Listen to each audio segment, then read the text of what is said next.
I'm a lifelong Southerner, married to an Indian man who grew up in South Africa during apartheid, and I am fiercely proud of both. If you don't like that, well, bless your heart. I'm Sheryl Parbhoo, and this is Southern Life, Indian Wife. Deborah Mantella, I am so excited to have you here with me today. I'm excited to be here, but it does seem weird. It does seem weird to just kind of be talking into mics, looking across from each other, right? Yeah, yes, it does. Yeah. We're used to not having this and having little, private little chats that we can giggle about. Yeah. Uh-huh. Yeah. So here goes. Deborah is a Yankee Italian transplant to the South. And she's the author of a very Southern novel called My Sweet Vidalia, and it's full of very Southern characters. Critics have compared it to books like The Bluest Eye by Toni Morrison, The Color Purple by Alice Walker, and The Lovely Bones by Alice Sebold. Her fiction, she has said before, is that it's a place where she can work out her own personal questions about things in life. And it's sort of her own song and dance that's inside her that comes out on the page. So I'm really curious to find out how this all works together. And we're going to kind of dig into this whole Northern, Southern writer thing. So let's start from the beginning. Deborah, so tell me about where you are from. How did you get here to the South? It was kind of a gradual transition. I grew up in Philadelphia, South Philadelphia. Okay. Parents and I lived in my grandmother's 2-bedroom townhome in South Philadelphia. Okay. And I think we moved when I was about 2.5, when my brother came along. Okay. So, after we moved, though, my grandmother insisted I go spend every weekend with her, though. Anyway. Okay. How far away is South Philly from where you moved to? It was at least half an hour drive, 45 minutes. But okay. So when you were about 2 years old, your parents moved you from South Philly to Germantown, Pennsylvania? Okay. That area. And it was a pretty good transition for us. My mom never drove, so it was harder to get around there. When we were in South Philadelphia, you could walk everywhere. There was a fabulous bakery right a couple blocks away. I used to go to the marketplace with my grandmother on the weekends, and you'd actually pick out a chicken and oh my gosh. Yeah. Like from like not a live chicken. Yeah? Yeah. We have to back up here because I've never been any place like that. So you go to a butcher? It was so long ago and I was little, but I do kind of remember being a little freaked out by the whole thing. Yeah. Wow. Your parents were both Italian, right? Yes. Okay. So you grew up was it kind of in a traditional Italian family, whatever that might mean? Maybe you could talk about that. I think pretty much. Okay. Yeah. So what does that mean? Because I know like when I talk about traditional Indian family, it's mom is cooking, family is all together. Is that a big part of that? Well, yeah, it is. I think it's pretty similar that way. And of course, a lot revolves around food. Uh-huh. Oh, yeah, I know that. So no matter what, we had dinner at my grandmother's on Sundays. I guess that's when I got picked up to be brought home. Man, it was always some kind of homemade pasta. Mm-hmm. And my dad had a real sweet tooth. So he used to stop at Termini's Bakery in South Philadelphia and pick up sfiadels and all kinds of goodies. See, I don't even know what that is. I don't think I've ever been up there before. Flaky, I'll get cheesy, flaky goodness. Yeah, so good. Yeah. Awesome. So was your mom a big cook? My mom was a very good cook. Yes. When she made spaghetti sauce, it took a day. Oh my goodness. And she had these pieces of linen hankies, but they weren't hankies. They were pieces of linen, which you would strain the gravy, the sauce through. I have another Italian friend that calls spaghetti sauce gravy. And I just call it ragu. No. No. Is that sinful? Yeah. We called it gravy. But a lot of people call it has to be brown to be gravy. No. Okay. So that's not. No, that's not. Yeah. All right. Yeah. So she used to do that and she made the best meatballs. And that was her big thing. We pretty much had a schedule of what we ate. we had pasta every Thursday at home also because that was the day she went to the hairdressers, and that was easy for my dad to get started. She'd leave the pot on for the water, just ready to go, and he could start dinner. So your dad cooked? My dad did cook, but no, she had everything ready. She made the pasta and the sauce and the gravy. See, now I'm all confused. The gravy in advance and the meatballs in advance. And she was ahead of her time. She used to make it ahead and freeze portions of it. Okay. So that she would take it out on the day that she would get her hair done. And so my dad could get it all ready. And then we all had dinner. We had dinner together as a family every night. All right. And my dad was expected to be home by 5:30. And I just remember if he was 15 minutes late, that dinner was on the table, and it wasn't good. If dad didn't show up If on dad time. wasn't there on time, if he was 5 minutes late, traffic or what. Oh boy. Yeah, we had our dinner. She'd have his ready, all staying warm, but she wasn't happy. Yeah. So that kind of brings up, a little bit about, being a writer and where things come from when we write. So something that I've thought about when I write is, how things affected me in my childhood, or, what kind of experiences all of us writers bring our personal experiences to our writing. So was there anything about your parents or your upbringing that influenced your drive to write or what you write about? Yeah, I think mother-daughter relationships are probably the most difficult to understand and the most difficult to get a handle on. Yes.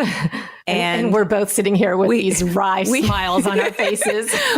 we work out a lot of our issues through our writing. Yes. And you can I think as a writer, you can take different experiences, different feelings you've had, and take those feelings and put them into different situations that you're writing about.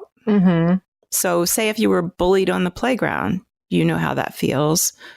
If you, and then you can translate that into different writing. Yeah, I think that's really great. And that's why I like to write fiction, because I and I don't know if you feel this way, but I kind of feel powerful.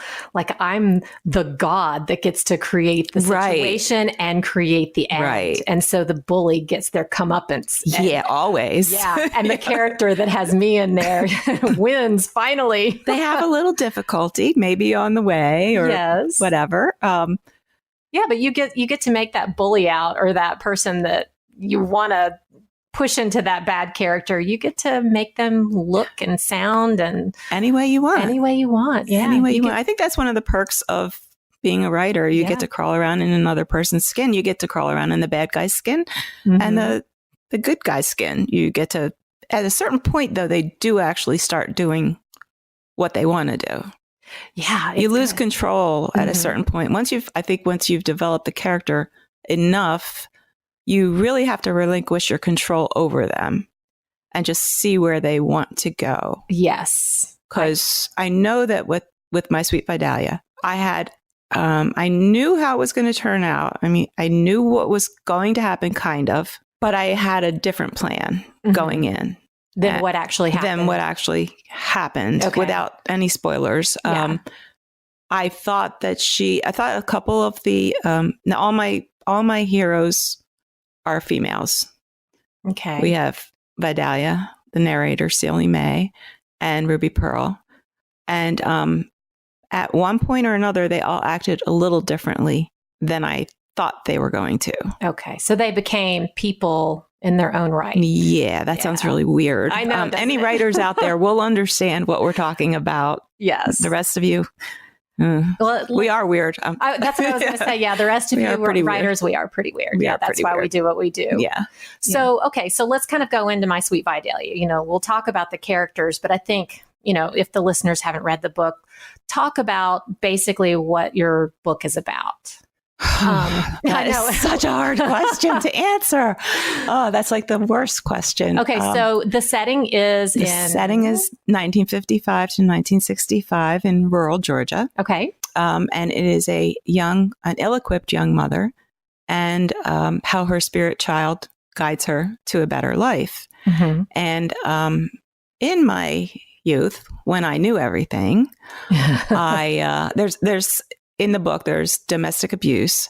And when I knew everything, I might have judged a woman for staying in that type of situation when I knew everything. Right. Like, oh, she's getting beat up. She should just why doesn't she just leave? Right. And as you get to know more people and explore and reading fiction helps a lot. It sure does. You come to realize there are many reasons, many situations. And I had a couple tips on it when I was in college. As a junior, I switched my major to education once I decided that's what I wanted to do. And we did some practicum work working with young teens, unwed parents.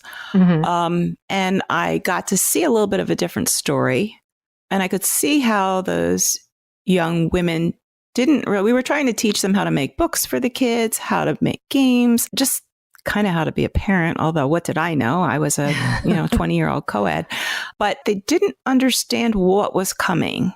The kids, the young girls, the pregnant young girls, they didn't really understand. It was just that they were so happy that they were going to have somebody to love them. Oh.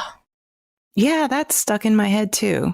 Yeah. So how did you come up with the story for My Sweet Vidalia? Because you had that experience with the young unwed moms, and then you sit down to write this book, and just where did it come from? Well, it started out being a mother-daughter story. Okay. And I wanted to explore a different way of looking at it. A lot of times the children, or the daughters in particular, are maybe more mature or stable or emotionally equipped to guide. And normally the maternal characters don't appreciate that. So I kind of wanted to flip the switch on that. Okay. And have the young mom appreciative of the guidance that she was going to get. But then, being a writer and wanting to have an interesting story, I had to put the mom and the spirit child in the worst situation I could think of. Right. And domestic abuse is a very bad situation. Sure is. And see how they would grow through it. So do you want to talk about who and what the spirit child is and what the role was for Vidalia in the book? Because that's a really unique facet of your book, is that... well, I'll tell you, I had to have an omniscient narrator. Okay. Because I would not have been able to write this story if I didn't know how it was going to turn out. That it was going to turn out for the best. And I don't really think that's a spoiler. Right. I just had to know that. So coming from that place, I had to have a narrator who knew that. But because of her restrictions as a spirit child, she was not actually allowed to tell her mother what to do.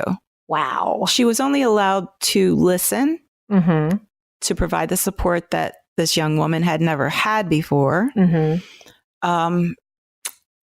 to guide her in a way that wasn't really, I don't know if I could even call it guiding. She was just there for her. This was the first time she had someone there for her for support. Yeah. Her presence comforted her. She had someone on her side. She knew she had someone on her side. So I guess that, in a way, that kind of all goes back to my practicum experience. Yeah. Wow, that's amazing. Kind of. Yeah, I didn't even realize that. Isn't it amazing what can happen when you have a microphone in front of you, right? Good things come out. Better than a therapist couch. Yes. Yeah, I have definitely found that. The more people that I'm talking to on this podcast, I am making friends. And when I hear what they have to say about life, I'm learning so much about my life. And we do kind of have therapy sessions. And I think it's kind of like. Yeah, it's so fun. And it's the same way with me with writing too. It's therapy, man. It's just me and my characters, but boy, it's cheaper than therapy. Right. So yeah. And you can say anything you want on the page and nobody can dispute it. Right. Until you put it out in the world. Yeah. Unless it's a memoir like I've got. And we're working on that right now. Yeah. Your writing process, when you were writing My Sweet Vidalia, was that your first book?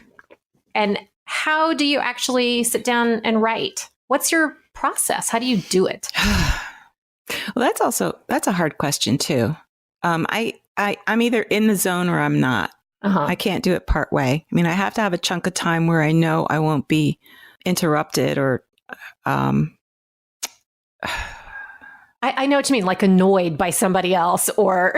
Yeah. Yeah. You have because to write fiction, you have to go somewhere else. You have to, you just have to be somebody else, go somewhere. Your mind just has to take you to places you've never been. And which goes back to developing your characters. And then they take on a life of their own and you just kind of have to follow them. So. And I guess, to piggyback on that question, I guess I want to find out. So you had moved here when your kids were in school and just my youngest. Your youngest. Yeah. Okay. So this was your first time living in the South. You're in Georgia. Did that have anything to do with My Sweet Vidalia? Did you have some kind of culture shock? For shock? sure. Yeah. So it did. Yeah. Cause I'm wondering how did that factor into you having these awesome Southern characters in your novel? Well, or did it? I think it did. When we first moved here, and I told this story at a book club. When we first moved here, it was from Chicago, and I loved Chicago, and I didn't want to leave Chicago. So anyway, we built this house, and the welcome wagon lady came over to visit, and she had her little basket of goodies, and she proceeded to tell me, give me the little coupons and explain that I would want to use the one for the exterminator right away. And she told me about the snakes and welcome to Georgia. Yeah, scared the bejesus out of me. That's a good old Southern term, isn't it? That's a good one. Yeah, I like that one. Probably the first thing I did was call the exterminator company.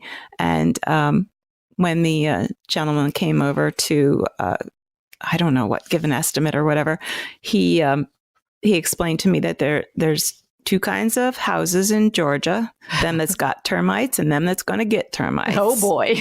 And he was a great character.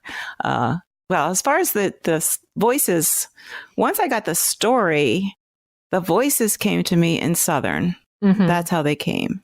Do you think that you had that seed planted because of people like your exterminator or, somebody that you might have met at Walmart? The characters that I met. And like I said, I wasn't happy in the beginning because I did love Chicago. It's not that I like new experiences and I was up for it, but I really did like Chicago. Left a lot of really good friends there. And it took me a while to get used to being in the South, but now I'm not going anywhere. And now I love it here. Yeah. And I started, I guess, getting used to it and which grew into love. Awesome. So you're a Yank sounding Southerner then. I guess. Yeah, because you still have that accent. Sorry. I reckon. I saw something on Facebook the other day. It said, I don't have an accent. Y'all are the ones that have an accent, because I feel like that's absolutely true. That's funny. So you're rooted here in the South, but you still have, your Northern background. You write a novel that's about Southern characters, and then your novel is published, and it's marketed as Southern fiction. Is that right? It is. But the first thing I say when I meet people is I'm a transplant. And even in my description, I say I'm a transplant. And so once someone has read your book, do they ever come to you and go, wow, how did you write this if you're not a native Southerner? Yeah, that happens quite a bit.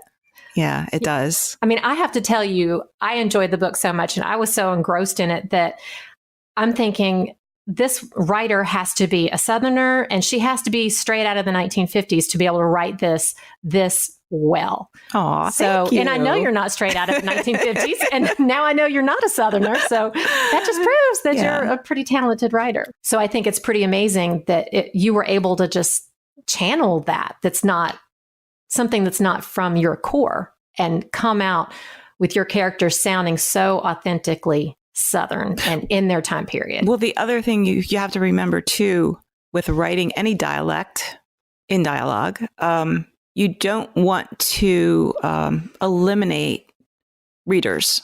Okay. So you kind of tone it down, in effect. In fact, one of a very early critique I had was with author Jocelyn Jackson. She gave me that advice, and I thought that was very good advice.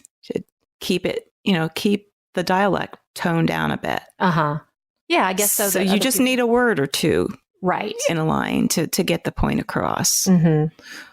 So you got that skill down in that book for sure.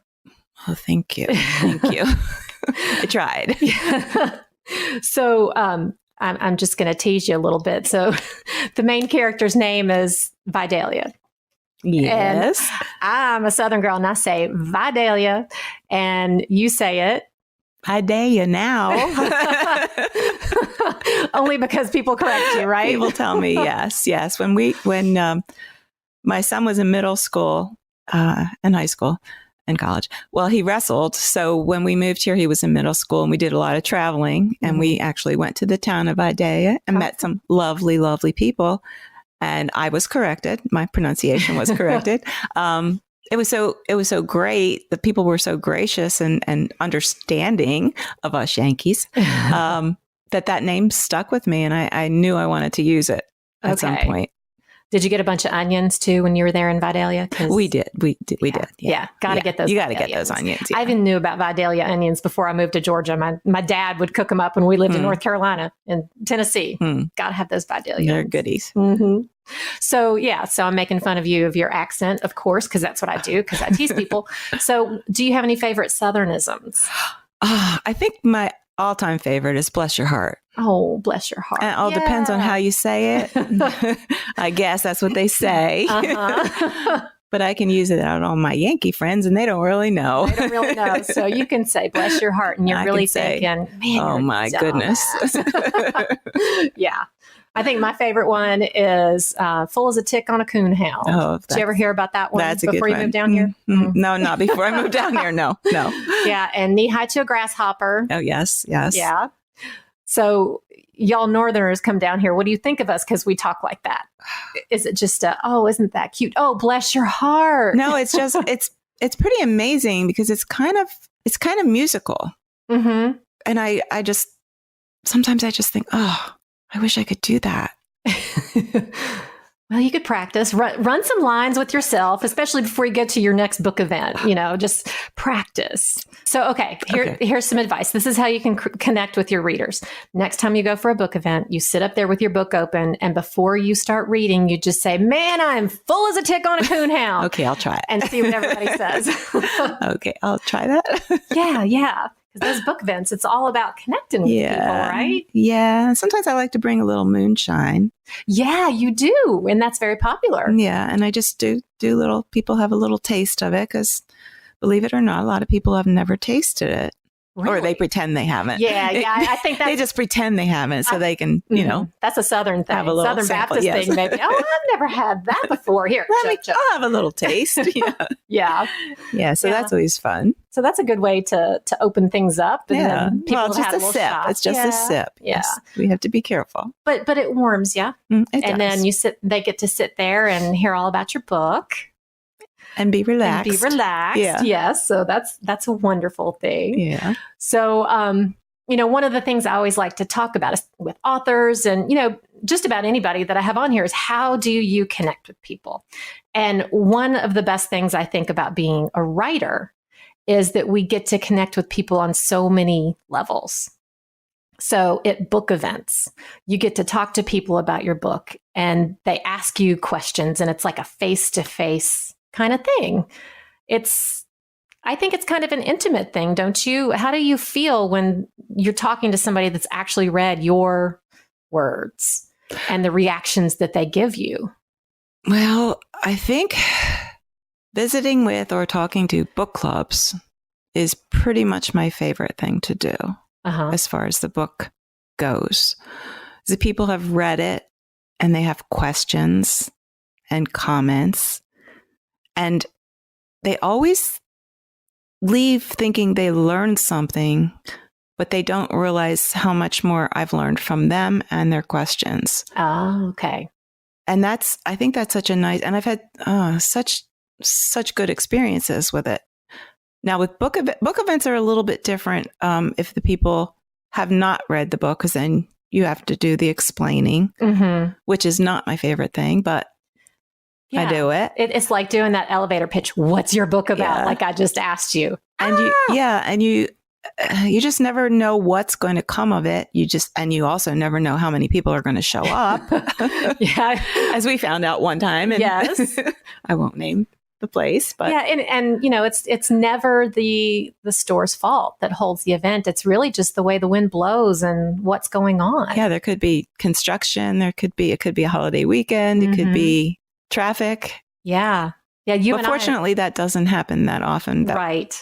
But we did share that experience. Yes, we did. You and I booked an event together, and it was a fabulous weekend. We took a little long distance trip, went to the event, and there was a big political rally in that city that was just very impromptu, and no one knew it was going to happen. And so we sat in this lovely bookstore. Yes, with lovely owners. Yes. And just had a nice chat. Yes, we did. It was great. It was fun. But then we made lemonade out of the lemons and drank a lot of wine. Went out for a nice dinner. Yep. And had some wine. Yep. So everything happens for a reason, right? It was good. It was good. That is right. Always good. Yeah. But when they do turn out, with a lot of people, when a lot of people come and we have a good turnout. I think it's wonderful. It's so rewarding. Yes. Yeah. It's so great to connect with readers. Mm-hmm. And even on social media, I just love my readers' comments that they leave. And we both are able to connect with people a lot on social media. And it's a good way to make friends. Not only do we meet readers, but we've made some good author relationships with other authors. Oh, yeah. And that's a really rewarding thing too. Right. And it's a good way to just little posts to let people know you're thinking about them, and they let you know they're thinking about you by commenting or liking or not forgetting about you while you're writing the next book, which is not out yet or not finished being edited. But and that's a very hermit-like experience, isn't it? Writing another book. Yeah. Yeah. And life gets in the way so many times. Like I said, I really have to be able to immerse myself in it. I'm having a little trouble I'm going to be better though. It's very hard. Yeah. Yeah. Cause you have to know that you have a lot of time set aside and no one's going to come and bug you. And, with my family around, I have to pretend like they aren't annoying the crap out of me and be nice, but I'm like, I need to do this now. So I understand it's hard. I don't know how anybody does it if they don't actually have a separate room that they can go to and shut the door. Right. Like some people write in the middle of the kitchen, and I just don't understand how that happens. Yeah. I actually met a man a few weeks ago who has written a memoir about his escape from the killing fields in Cambodia. Oh. He had a horrific experience, but it was an uplifting experience because his life ended up so full after he came to the United States. But he is a practicing dentist and he has, I think, 2 children. And he said he wrote that book every day for 30 minutes at the kitchen table while his kids were there and his wife was cooking dinner. And he got it done. Wow, and that's discipline. Yeah, I would never be able to do that. I would never be able to do that. No way.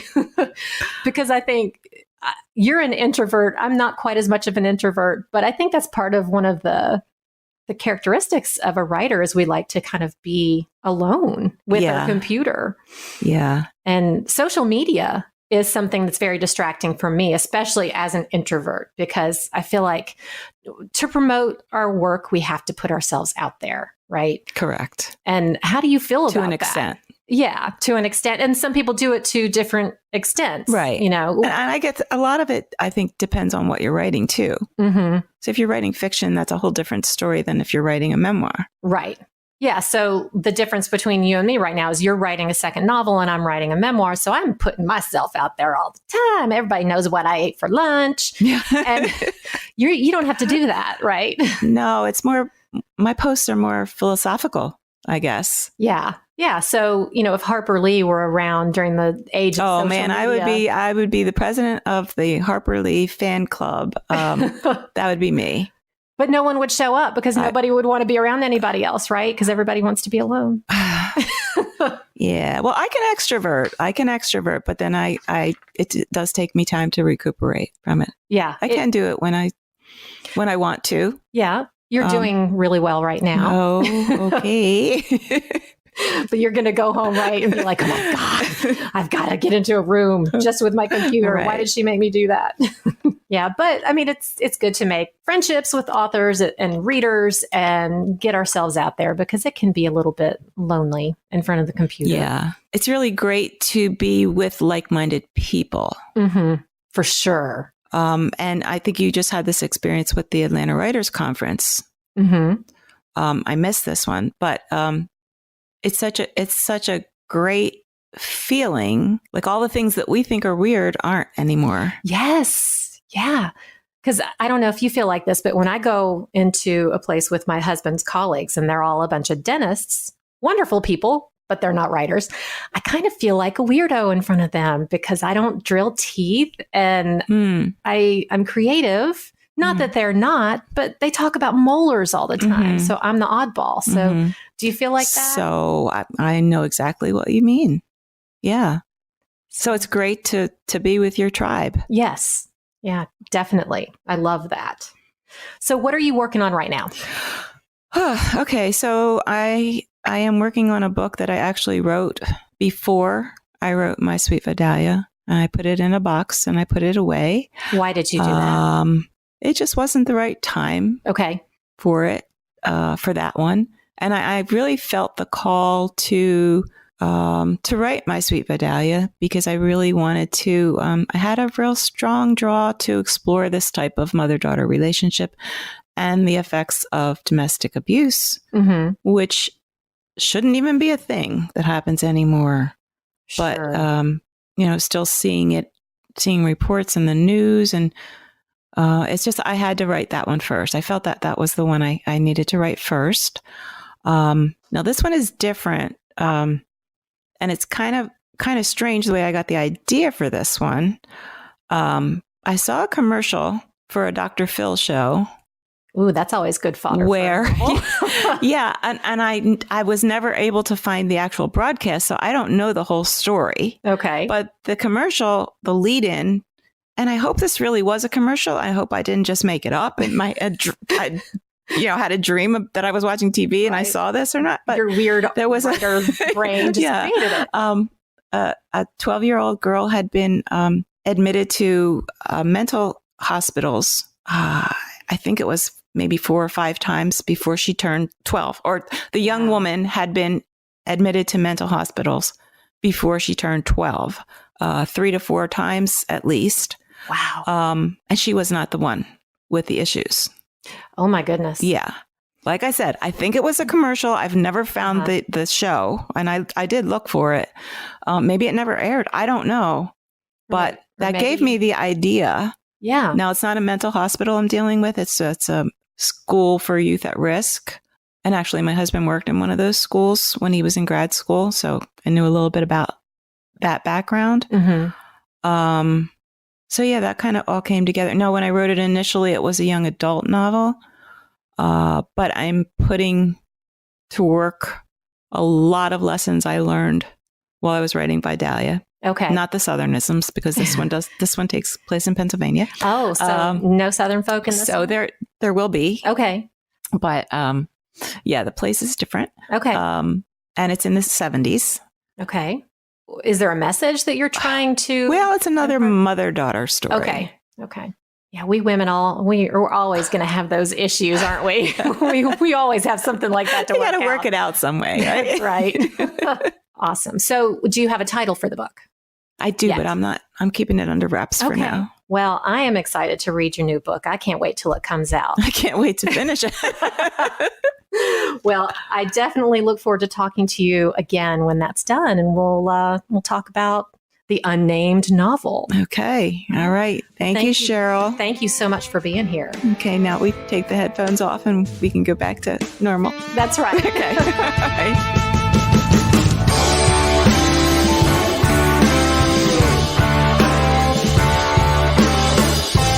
If you like this podcast so far, please continue following along by tapping the subscribe button wherever you listen to podcasts. If you really liked it, go on, be awesome, and leave a rating and a review. Find me on all social media too by searching Sheryl with an S, Parbhoo, that's Parbhoo. Thanks for listening to Southern Life Indian Wife.